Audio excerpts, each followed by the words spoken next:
Hello बच्चों, कैसे हैं आप सब। आशा करते हैं आप बहुत अच्छे होंगे, स्वस्थ होंगे और अपनी अपनी पढ़ाई में व्यस्त होंगे। तो चलिए बच्चों, हम आज का अपना पाठ शुरू करते हैं। आज हम पढ़ेंगे देश हमारा। तो आज हम अपने देश के बारे में पढ़ेंगे। चलिए पाठ पढ़ते हैं। आरिफ, सलीम, चलो फौरन सो जाओ। अम्मी, माँ की आवाज़ उस वक्त आती थी जब वे दोस्तों के साथ बैठे कव्वाली गा रहे होते थे, या फिर सुबह बड़े मजे से आइसक्रीम खाने के सपने देख रहे होते कि आपा झिंझोर कर जगा देती, जल्दी उठो स्कूल का वक्त हो गया है। तो इसमें कहानी में बताया जा रहा है कि आरिफ और सलीम सो जाओ ऐसी आवाज़ माँ की तब आती थी, या तो वो दोस्तों के साथ बैठ के कव्वाली खा रहे होते थे, या फिर जब वो सुबह सपने देख रहे होते थे तब उनकी बहन उन्हें उठा देती थी कि जल्दी उठो, स्कूल जाने का वक्त हो गया है। दोनों की मुसीबत में जान थी। हर वक्त पाबंदी, हर वक्त तकरार, अपनी मर्जी से चूं भी न कर सकते थे। कभी आरिफ को गाने का मूड आता तो भाईजान डांटते, चुप होता है या नहीं, हर वक्त मेढक की तरह टर्राए जाता है। तो दोनों बहुत दुखी थे कि हम अपनी मर्जी से कुछ भी नहीं कर सकते, हम कुछ भी करें तो कोई ना कोई बोल ही देता है। और आरिफ भी कभी कभी गाने लगता तो उसके भाई उसे डांट देते कि क्या तुम दिन भर मेढक की तरह टर्राते रहते हो।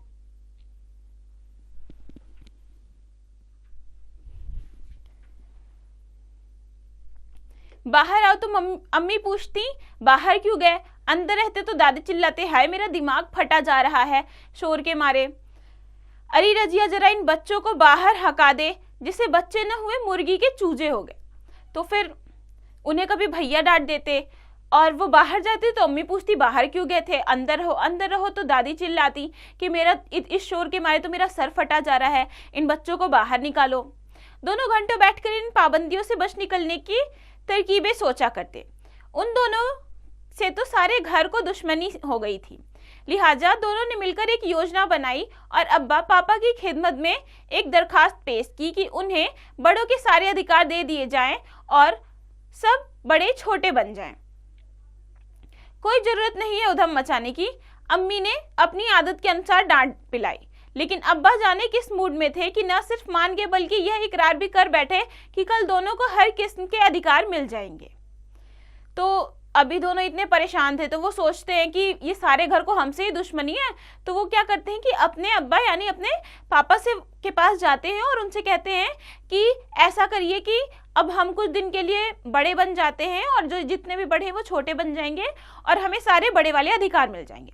तो उस दिन भी फिर अम्मी उनकी डांटती हैं, लेकिन उस दिन उनके पिताजी का मूड जो भी रहा हो वो मान जाते हैं कि ठीक है, आज से तुम लोग बड़े हो और तुम्हें सारे अधिकार दिए जाएंगे। अभी सुबह होने में कई घंटे थे कि आरिफ ने अम्मी को झिंझोर डाला, अम्मी जल्दी उठिए, नाश्ता तैयार कीजिए। तो अभी सुबह होने ही वाली थी कि उससे पहले ही आरिफ अम्मी को जगाता है कि सुबह जल्दी उठिए, नाश्ता तैयार करना है।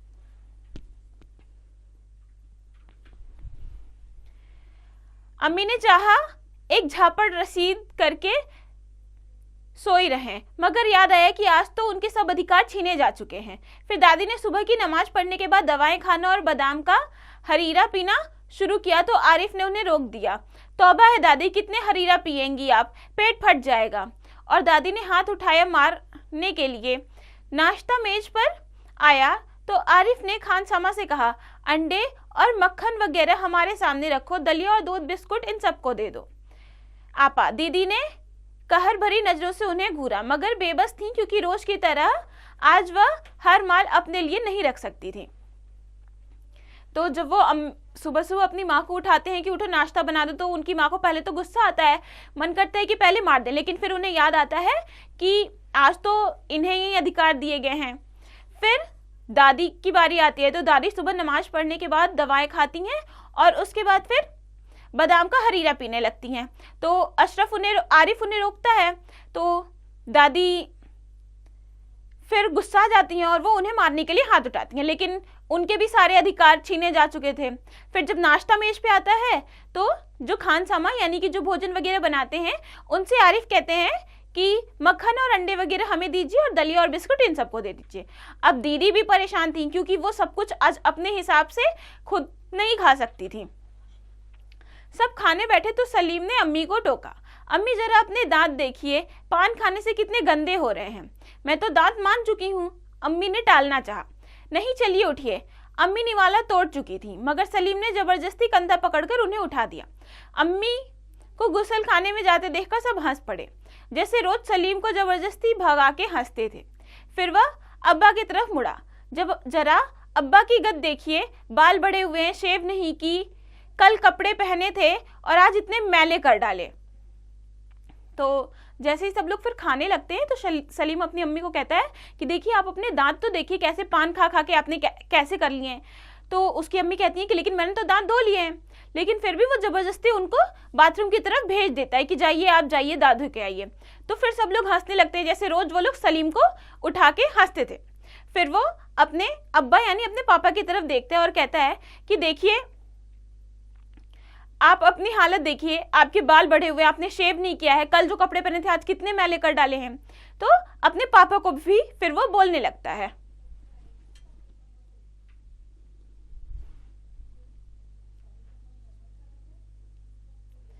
आखिर अब्बा के लिए कितने कपड़े बनाए जाएंगे। यह सुनकर अब्बा का हंसते हंसते बुरा हाल हो गया।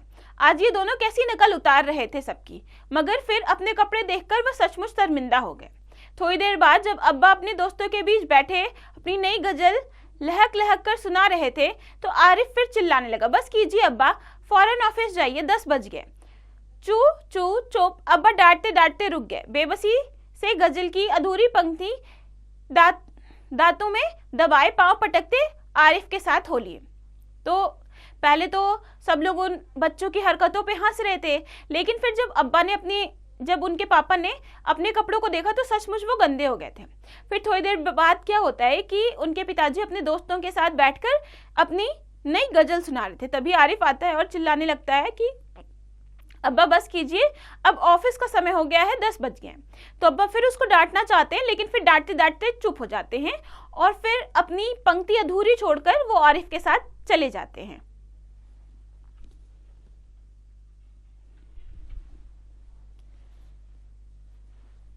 रजिया जरा मुझे 5 रुपए तो देना, अब्बा दफ्तर जाने को तैयार होकर बोले। 5 रुपए का क्या होगा, कार में पेट्रोल तो है। आरिफ ने तुनक कर अब्बा जान की नकल उतारी, जैसे अब्बा कहते हैं कि इकन्नी का क्या करोगे, जेब खर्चा तो ले चुके। थोड़ी देर बाद खान सामा आया। बेगम साहब आज क्या पकेगा। आलू गोश्त कबाब मिर्चों का सालन। अम्मी ने अपनी आदत के अनुसार कहना शुरू किया। नहीं आज ये चीजें नहीं पकेंगी। सलीम ने किताब रखकर अम्मी की नकल उतारी। आज गुलाब जामुन, गाजर का हलवा और मीठे चावल पकाओ। लेकिन मिठाइयों से रोटी कैसे खाई जाएगी। अम्मी किसी तरह सब्र न कर सकी। जिसे हम रोज सिर्फ मिर्चों के सालन से खाते हैं, दोनों ने एक साथ कहा। दूसरी तरफ दीदी किसी से तूतू मैमे किए जा रही थी। तो जब उनके पापा ऑफिस जाने लगते हैं तो वो रजिया से कहते हैं कि मुझे जरा 5 रुपए तो देना। तो फिर वो उनको डांटते हुए कहता है, उसी तरह वो उनको डांटता है जैसे उनके अब्बा उन्हें डांटते थे। तो कहते हैं 5 रुपए का क्या होगा, आपके कार में पेट्रोल तो है। तो फिर उनके जो भोजन बनाने वाली थी वो आती हैं और पूछती हैं कि आज भोजन में क्या बनेगा। तो उनकी जो अम्मा थी वो अपने अनुसार भोजन का बताती हैं कि आज क्या क्या बनेगा। तो वो लोग कहते हैं कि नहीं आज तो गुलाब जामुन, गाजर का हलवा और मीठे चावल बनेंगे। तो फिर जो उनकी भोजन बनाने वाली थी वो पूछती हैं कि मीठे से फिर भोजन कैसे करोगे, मीठे से रोटी कैसे खाई जाएंगी। तो वो लोग कहते हैं कि जैसे आप रोज मिर्चों का सालन बना के हमें रोटी खिलाती हैं वैसे ही आज भी खाई जाएगी। उधर दूसरी तरफ उनकी दीदी किसी से तूतू मैमे यानी बहस कर रही थी। ओफो दीदी तो शोर के मारे दिमाग पिघलाए जा रही है। आरिफ ने दीदी की तरह दोनों हाथों से सिर थाम कर कहा।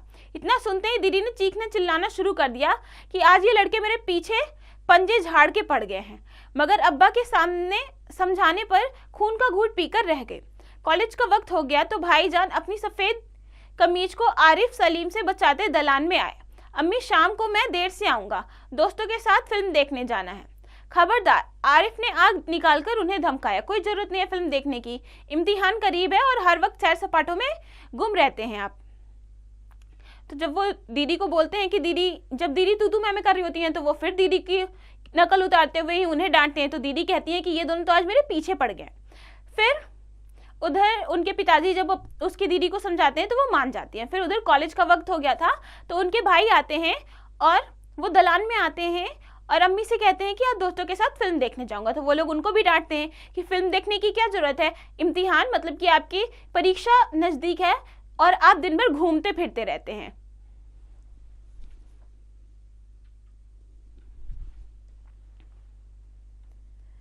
पहले तो भाईजान एक खरारा हाथ मारने लपके, फिर कुछ सोच समझकर मुस्कुरा पड़े, लेकिन हुजूर आली दोस्तों के साथ खाकसार फिल्म देखने की बात पक्की कर चुके हैं, इसलिए इजाजत देने की मेहरबानी की जाए। उन्होंने हाथ जोड़कर कहा। मना करें, बस मैंने एक बार कह दिया, उसने लापरवाही से कहा और सोफे पर दराज होकर अखबार देखने लगा। उसी वक्त आपा भी अपने कमरे से निकली। एक निहायत भरी साड़ी में लचकती लचकती बड़े ठाट से कॉलेज जा रही थी। आपा सलीम ने बड़े गौर से आपा का मुआयना किया। इतनी भारी साड़ी क्यों पहनी? शाम तक गारत हो आएगी, इस साड़ी को बदल कर जाइए। आज वह सफेद वायल की साड़ी पहनना। अच्छा अच्छा, बहुत दे चुके हुक्म। आपा चिढ़ गई। हमारे कॉलेज में आज फंक्शन है। उन्होंने साड़ी की शिकने दुरुस्त की। हुआ करे, मैं क्या कह रहा हूं, सुना नहीं? आप अपनी इतनी अच्छी नकल देखकर आपा शर्मिंदा हो गई। बिल्कुल इसी तरह तो वह आरिफ और सलीम को उनकी मनपसंद कमीज उतरवाकर निहायत बेकार कपड़े। तो जब भाईजान उनको बोलते हैं कि नहीं, लेकिन हमारी दोस्तों से बात हो गई है, जाने दीजिए, तो वो लोग मना कर देते हैं, जैसे कि उनके भाई उनको मना कर दिया करते थे। तो वो लोग उधर अभी इनकी बात हो ही रही होती है, तब तक उसकी बहन आती है और वो एक बहुत सुंदर सी साड़ी पहनकर आती है। तो वो सलीम उनको देखते हैं और बोलता है कि आपने ये क्या पहन रखा है, जाइए इसको बदलकर दूसरी सफ़ेद रंग की साड़ी पहनिए। तो वो कहती हैं कि नहीं, आज हमारे कॉलेज में फंक्शन है। तो वो कहता है कि इससे कोई मतलब नहीं है, जाइए दूसरी साड़ी बदलिए। तो आपा, उनकी जो बहन थी, उनको भी लगता है कि ये तो मेरी बिल्कुल ही नकल उतार रहा है, क्योंकि मैं भी इसको ऐसे ही इसकी मनपसंद के कपड़े न पहनने देकर एक बेकार सा कपड़ा पहनने को बोल देती हूँ।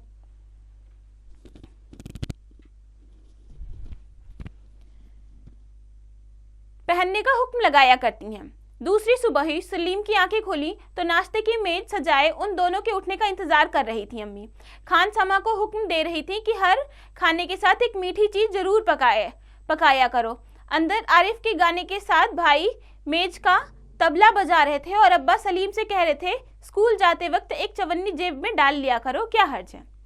तो फिर ऐसा उन लोगों ने किया। फिर अगली सुबह जब होती है तो सलीम की आंखें खुलती है तो वो देखता है कि मेज पर नाश्ता लगा हुआ है और उनके उठने का इंतजार हो रहा है। और दूसरी तरफ उनकी जो अम्मी है, वो जो खाना बनाती है उनसे कह रही हैं कि मीठे भोजन के साथ एक मीठा जरूर बनाया करो। और दूसरी तरफ आरिफ जब गा रहा था तो उसके भाई मेज पर तबला बजा रहे थे और अब्बा सलीम से कहते हैं कि स्कूल जाते समय एक चवन्नी जेब में डाल लिया करो। मतलब कि उनकी जो सारी शिकायतें थी वो एक दिन में दूर हो गई थी। इस कहानी के लेखे हैं जिलानी बानो, उर्दू के अनुवाद लक्ष्मी चंद्र गुप्ता। लक्ष्मी चंद्र गुप्ता जी की कहानी थी जिनका उर्दू अनुवाद जिलानी बानो ने किया है। तो आगे हैं इस पाठ के कठिन शब्द। तो हम कठिन शब्द पढ़ेंगे। कव्वाली, टर्राए, पाबंदियों, खिदमत, दरखास्त, झिझोड़, पंक्ति, इम्तिहान, फंक्शन, शर्मिंदा। आगे है शब्दार्थ। तो इस पाठ के शब्दार्थ हैं तरकीबें, तरीके, खिदमत, सेवा, दरखास्त, प्रार्थना, विनती, सब्र, धैर्य। तो बच्चों ये पाठ यहाँ खत्म हुआ। हमने इस पाठ में पढ़ा कि कैसे अगर छोटे भी अपनी बात समझाना चाहें या फिर जो बड़े होते हैं वो जैसे अपने बच्चों पे अपनी रौब चलाते हैं, अगर उनके साथ ऐसा किया जाए तो उन्हें भी बर्दाश्त नहीं होगा। इसलिए सबके मन का होना चाहिए, जैसे कि हमारे देश में होता है। तो ये पाठ यहाँ खत्म हुआ। अब आप इस पाठ को खुद से पढ़िए, समझिए और इसके अभ्यास खुद से कीजिए।